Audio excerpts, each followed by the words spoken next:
So, greetings, comrades. Navalny is dead, as you probably know if you're listening to this show. But what exactly happened and what's going on? Well, for starters, I should probably give a bit of a prolonged explanation on who Navalny even was, because, he's gone at this point.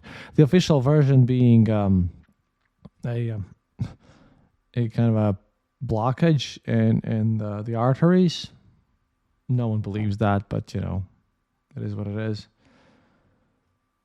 But let's get through all of this from the start, because I want to give you some short biography first, because I don't think I've ever done that on the show, and then we'll get to the death part.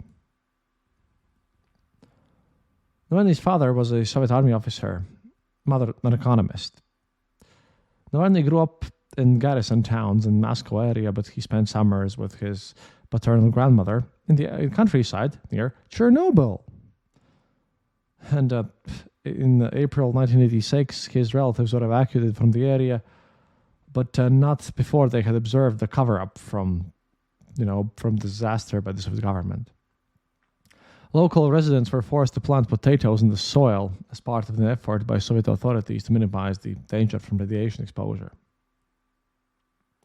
This influenced Navalny as he attended the People's Friendship University of Russia in Moscow, and he graduated with a law degree in 1998. He remained in Moscow to practice law and to continue his studies, and in 2001 he earned an economics degree from the financial university under the government of the Russian Federation. In 2000, while he was still a student, Navalny joined Yabloko, a political party that promoted liberal democracy and market economy.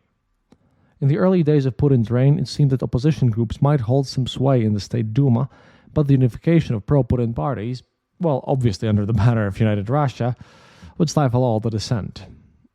Navalny rose to the position of a local leadership in Yabloko, but he was expelled from the party in 2007. Representatives from Yabloko claimed that Navalny had damaged the party with nationalistic activities, including an attendance of a far-right march, but Navalny asserted that he had been driven out over personality clashes with party leader Grigory Yevdinsky. This far-right march was basically Navalny's attempt to also gain kind of these Girkin's buddies on his side. These nationalistic elements on the Russian part. Which is why he's not and never was, kind of a single opinion person. Because today, for example, Maxim Kalashnikov, a friend of Igor Girkin, stated that, he would have found a place for Navalny in some sort of corruption investigation bureau in the new system that these Igor Girkin buddies want to build up to. In 2008, Navalny began a stakeholder activism campaign that targeted publicly traded state-owned entities. By purchasing a small amount of stock in each company, Navalny gained entree into shareholder meetings. Over there, he grilled corporate officers about inconsistencies in financial reporting and a lack of transparency in management and bookkeeping. As many of the executives were close political allies of Putin, these encounters provided an effective means of expressing dissent in, the society where any and all political dialogue and any dissent at all was becoming increasingly restricted. Navalny documented his efforts in a blog that became so popular that Russian President Medvedev, who took part in office as just to be the doorstop for Putin, was forced to acknowledge the scale of corruption. According to Medvedev himself, 1 trillion rubles, about $31 billion, was being embezzled annually from the state procurement system. In December 2010, Navalny launched the whistleblowing website Rospil, a Russian abbreviation for Russian saw being a slang for the embezzlement, as in to saw off a piece of a contract. The site publicized cases in which state contracts appear to have been awarded corruptly. Navalny invited visitors to anonymously post details of suspicious government deals and discuss the allegations online. Within 6 months, the site was reportedly getting 1 million visits a month. When Navalny went on to coin the term Party of Crooks and Thieves to describe Putin's United Russia Party, it quickly became the catchphrase of Russian protests. At the same time, Navalny never really protested against the invasion of Georgia. And, When asked about Crimea, he said that Crimea is not a sandwich to be, just given away that easily. So he was quite a nationalistic person, but he'd be spoken with. But let's get on to this stuff. Widespread irregularities in the Russian parliamentary elections in December 2011 triggered the largest popular demonstrations since the fall of the Soviet Union.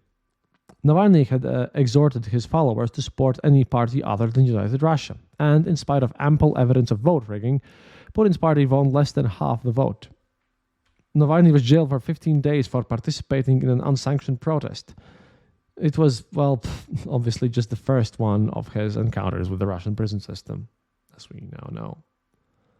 His rise to prominence didn't go unnoticed in Kremlin, and when Putin returned to power in 2012, he immediately moved to clamp down on dissent. In June, barely a month after the end of Medvedev interregnum, Navalny was one of several opposition figures whose homes were raided by law enforcement authorities, and Navalny was targeted with a criminal investigation on suspicion of corruption, and Putin enacted harsh new penalties for individuals who participated in unauthorized rallies. On July 17, 2013, Navalny declared his candidacy in the Moscow mayoral race. The following day, he was found guilty of embezzlement in a trial that was widely regarded as having been politically motivated, and he was sentenced to 5 years imprisonment. Thousands of protesters promptly filled the streets of Moscow, and the following day, he was unexpectedly freed pending the hearing of his appeal. His release enabled him to pursue his mayoral bid. Navalny ran a strong Western-style campaign, holding informal meetings with the voters in the streets, promoting himself on the internet, and posting glossy posters of himself with his family. In part, he was forced to canvass in this way because he was refused access to the main television channels, but the result was a legitimately grassroots campaign. On September 8, 2013, the incumbent Putin ally Sergei Sobyanin won re-election with slightly more than 51.3% of the votes, while Navalny finished second with an unexpectedly high 27.2%. Although an appeals court in October of that year upheld Navalny's conviction for embezzlement, in another surprise move, the court suspended his prison sentence, allowing him to walk free, which I think was the first warning for him, which he just ignored. The criminal conviction barred him from running for elected office in the immediate future, but did not prevent him from engaging in other political activities. In this respect, the outcome favored the new policy masterminded by the Putin's aide Vyacheslav Volodin of competition without change. That is, the liberal opposition would be allowed limited access to the political system as long as they accepted the existing rules of the political game. Navalny's activism and attempts to participate in the Russian political system would continue, and his incarceration would become a recurring event. In December 2014, Navalny received a 3.5-year suspended sentence on fraud charges. His brother Oleg was imprisoned for 3.5 years for the same offense. Navalny's unexpectedly strong performance in 2013 Moscow mayoral election served as an impetus for Putin's implementation of managed democracy, a system whereby the basic structures and procedures of democracy were maintained, but the outcomes of elections were, predetermined, obviously. In the November 2016 legislative election, United Russia claimed victory, but election observers again documented numerous irregularities, just as they would be at all times from now on, including instances of ballot stuffing, repeat voting, the usual stuff. Navalny's Progress Party was barred from contesting the election after the Russian Justice Ministry cancelled its registration. In an effort to stoke his domestic popularity, Putin scheduled the 2018 presidential election on the 4th anniversary of Russia's illegal annexation of Crimea. Election officials had ruled that Navalny could not challenge Putin for the presidency due to his suspended prison sentence. Navalny responded by calling for a boycott of the election. Unsurprisingly, Putin claimed an overwhelming majority of the vote. And of course, he cheated his way to victory. But then things started to happen. See, in 2020, Navalny was campaigning in Siberia ahead of regional elections that were scheduled for September of that year. On August 20, 2020, he became seriously ill on a flight from Tomsk to Moscow, and tests later confirmed that he had been exposed to Novichok, the nerve agent that was developed by the Soviets, which I'll devote a whole episode to at one point, I think. Fearing for his safety at a Russian hospital, Navalny's family had flown him to Berlin, where he remained in a medically induced coma to recover. The following month, opposition candidates performed surprisingly well in local elections held in the area where Navalny had been campaigning. The Kremlin denied involvement in the poisoning, but such protestations had, become increasingly implausible, as the attack on Navalny represented only one in a long series of, they just trying to assassinate Putin's critics. Putin, for his part, refused to say Navalny's name in public.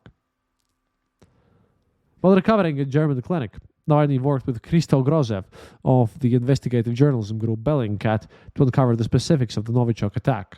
Christoph Grozev and his team had unmasked several of the FSB agents who were involved in the poisoning, and Navalny called one of the men from whom Grozev had identified. Posing as the aide of a senior Russian security official, Navalny and the agent had a lengthy conversation about the details of the assassination attempt. The agent claimed it would have all gone differently if not for the plane's emergency landing in Omsk and the hasty intervention of emergency medical personnel. Obviously, this was a massive embarrassment for Putin and totally fake, as called by the FSB. On January 17, 2021, despite multiple advices not to do so, Navalny returned to Russia, and he was immediately arrested by security services. Within weeks, he was sentenced to 3.5 years in a penal colony. Russian prison officials claimed that Navalny had failed to report to them during his hospitalization in Germany, and this constituted a violation of the terms of his 2014 suspended sentence. Well, he returned because he wanted to remain a politician. He maybe hoped that things would go better. I know he never expected the war, but this is what we get these days. Yeah. While in prison back then, Navalny announced the beginning of a hunger strike that lasted 3 weeks. His followers took to the streets in a wave of protests, and Navalny maintained his robust social media presence from behind bars. With legislative elections scheduled for the fall, Russian authorities took additional steps to restrict Navalny's political reach. In June 2021, a Moscow court ruled that any group tied to Navalny would be labeled an extremist organization, and its members would be barred from seeking office. Just days before the September election, the Russian government forced Apple and Google to remove a smart voting app developed by Navalny's allies from their online stores. Russian officials had threatened to imprison specific local employees of the two companies, and a Navalny aide called the decision a shameful act of political censorship. In March 2022, 1 month into Russia's invasion of Ukraine, Navalny was found guilty of new charges of fraud and the contempt of court. He was sentenced to 9 years in a strict regime penal colony. An emaciated Navalny was not allowed to speak in court, so he took to Twitter to reaffirm his mission to bring the truth to the people of Russia. Navalny was sent to the notorious IK6 maximum security prison in Menyachovo, roughly 150 miles east of Moscow, where he spent much of his time in solitary confinement. He called upon his followers to demonstrate against Putin's special military operation in Ukraine, but the government response to protests reached draconian levels as the war ground on. Criticism of Russia's performance in the war was criminalized, and some men arrested, by this point a lot of men arrested, and protests were served with rough papers while in police custody. In December 2023, Navalny's attorneys lost contact with him for nearly 3 weeks before learning that Russian authorities had relocated him to a penal colony in the Arctic Circle. And now, less than 2 months later, he now is, dead. The official statement is that, again, one of his arteries, had like a blockade and it disrupted the whole system and everything. However, obviously, no one believes that. But the situation over there, we have some information about the IK3 where Navalny was moved. That was the weirdest thing ever. That's one of the harshest prisons ever, which I know because I made the prison culture episodes. IK3. The Polar Wolf prison. That thing's awful. The facility, by the way, is located in the village of Kharp in Russia's Yamalo-Nenets Autonomous Oblast, north of the Arctic Circle. In 2006, Novaya Gazeta wrote that Polar Wolf had always functioned as a prison colony for especially dangerous repeat offenders. Novaya's associate, Ivan Zhdanov, referred to it as one of the further north and most remote prisons in Russia, and called it brutal even by Russian standards. Lawyers who specialized in defending convict rights gave a similar description of the prison. And this is from Medusa, quote, as they got the context here.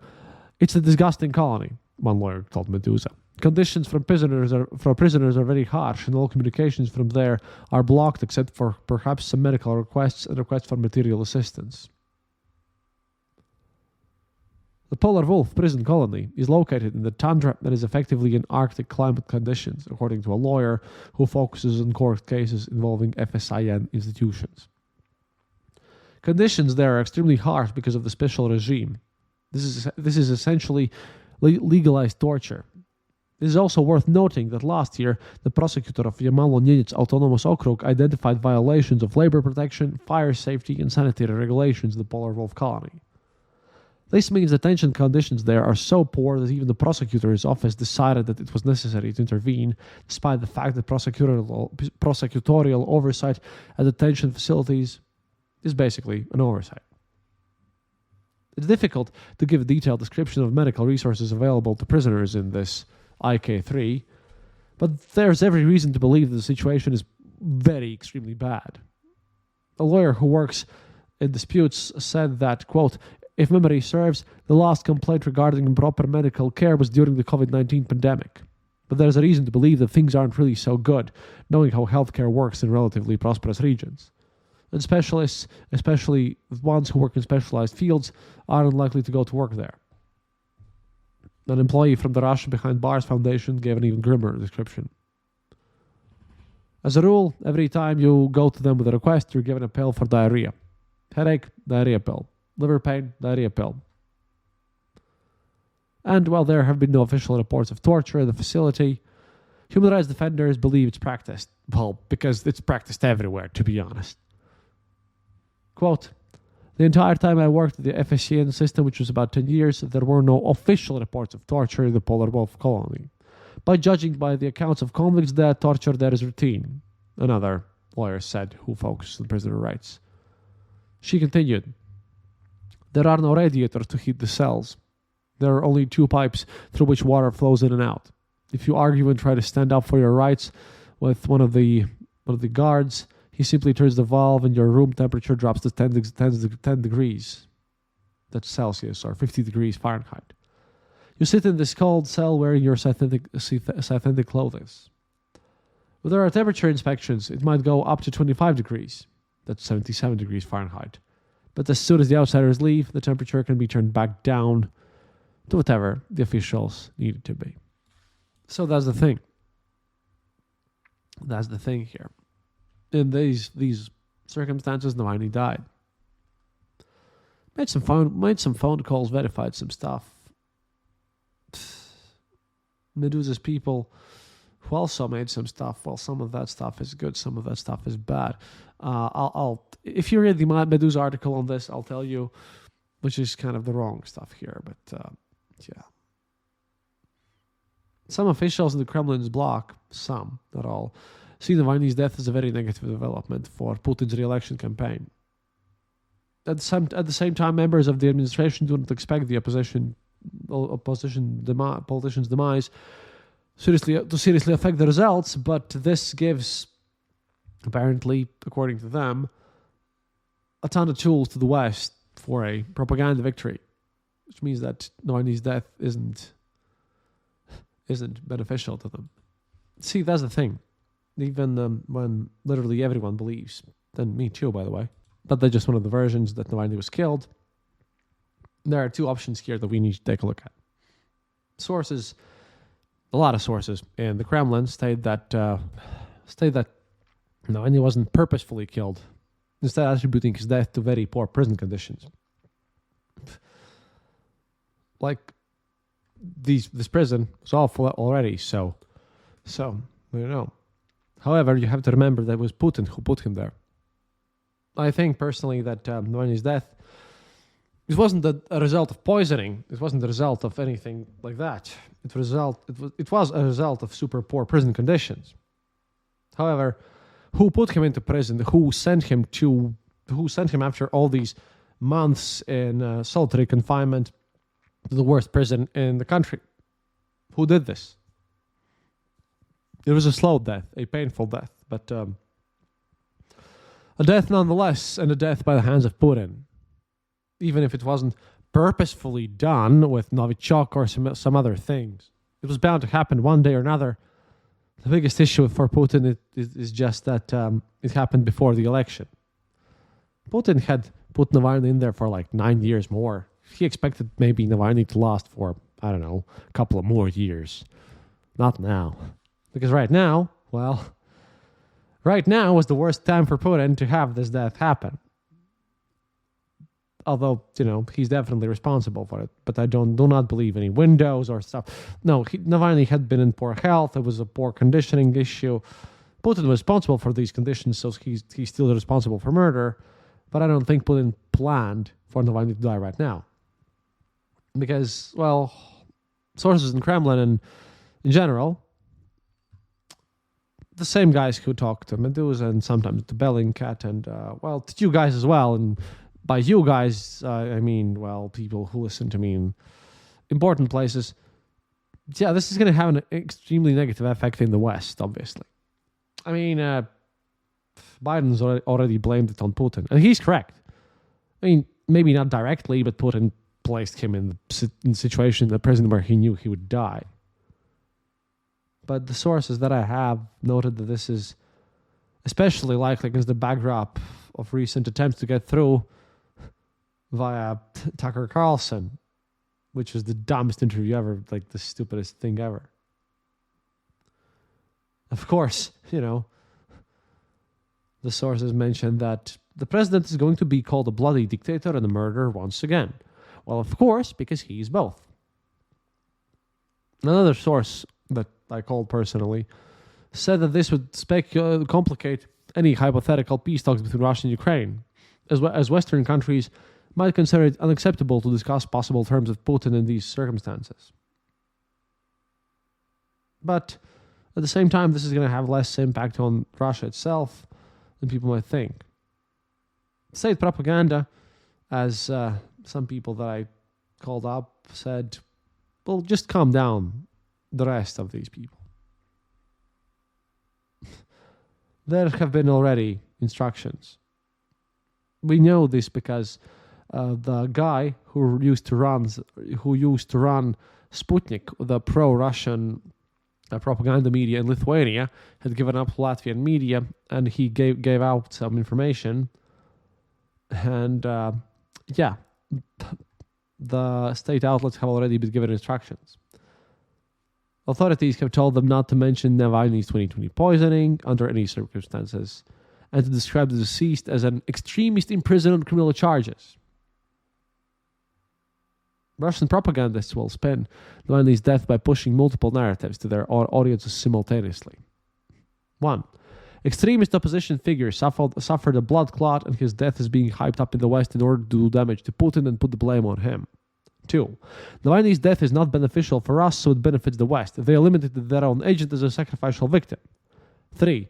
Russian security forces and hawks decided to eliminate Navalny, so there would be no negotiations. The thing is, this who benefits situation. Well, the war did not benefit, Russia at all. It was stupid. It was pointless. It was just the dumbest thing ever. It's not about who benefits. It's about what Putin wants. This whole idea of benefits and profits and all that nonsense, that only works for the West. It doesn't work for Putin at all. But I truly do believe in this case that this wasn't Novichok or anything like that. It was just health problems hitting Putin at an unfortunate time. Because, well, the other option is either I'm Okay, so other option is the fact that, this is Putin getting extra paranoid after Tucker Carlson, which means that Girkin should die very soon as well. But, we'll see. If Girkin dies in the following, I don't know, month, then it's Putin definitely poisoning, doing something super special to kill Navalny.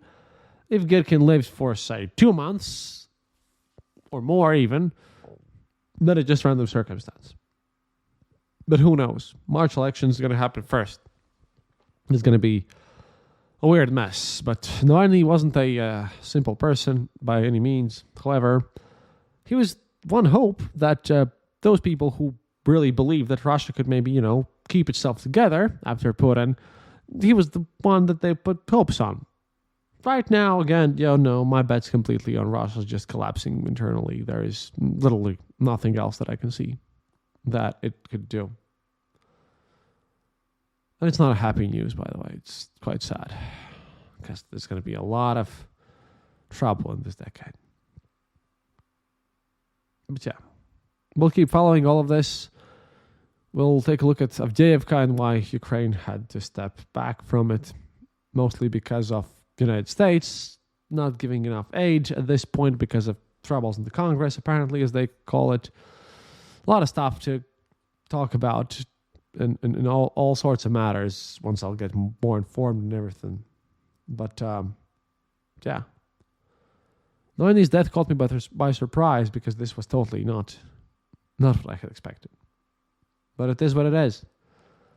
And we'll, of course, manage to move on. If you want to support the show, please consider joining our Discord group.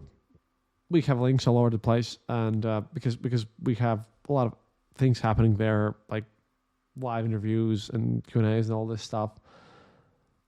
And we have a coffee.com/Eastern Border. We also have a Patreon. We really, really appreciate if you would go to Patreon, patreon.com/Eastern Border, and support us there.